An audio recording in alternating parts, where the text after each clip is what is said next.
Alam mo ba kung anong taong tinaguriang Summer Capital of the Philippines ang lungsod ng Baguio? Malamang ilan lang ang nakakaalam sa atin. Estudyante ka man, turista o lokal na residente, nadadaanan mo ito. Ngunit siguro hindi lamang ganun napapansin. Ang sagot ay matatagpuan sa isa sa pinakadinadaan ng kalsada sa Baguio City, ang Governor Pac Road. Isa ito sa mga tanda na sumasagisag sa kasaysayan ng lungsod at ng buong Pilipinas. Ang Philippine Commission's first session in Baguio City na makikita sa pagitan ng Governor Pac Road at ng Session Road.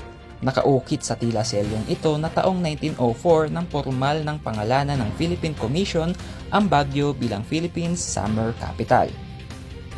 At alam mo ba sa pagpupulong na ito, dito nahango ang pangalan ng isa sa pinakasikat na kalsada sa Baguio City, ang Session Road. Ngunit ano nga ba itong Philippine Commission? Ayon sa Philippine Politics and Governance instructor na si Sir Resu, ang Philippine Commission ay pinuo upang pag-aralan ang sitwasyon ng Pilipinas noong 1899. At ang komisyon na nagsesyon sa Baguio City ay ang ikalawang Philippine Commission o kilala rin sa tawag na Taft Commission na pinamumunuan ni Howard Taft. Kinilala ito bilang historical marker ng National Historical Commission of the Philippines dahil sa pagsalamin nito sa kasaysayan.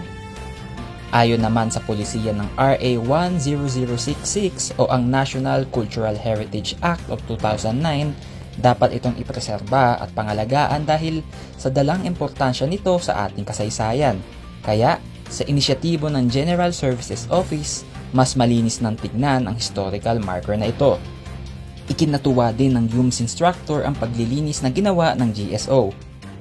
That's the place full of food establishments back then, pero thanks to our city government na tinanggal nila yung what we so-called now as eyesores. That's a good step in preserving our history because that historical marker is a reminder of the rich history of Baguio City. Their session actually brought many acts and many legislative documents that actually influenced not only the political system of Baguio City, but of the entire Philippines. So that historical marker is actually of paramount importance to the Philippines, not only of the people of Baguio. We should always respect the historical markers so that we can contribute to the preservation of our rich memory. Ika nga ng isang English author na si John Acton, ang kasaysayan ay hindi isang pasanin sa ating isipan, kundi isang tanglaw sa tunay na pinagmulan.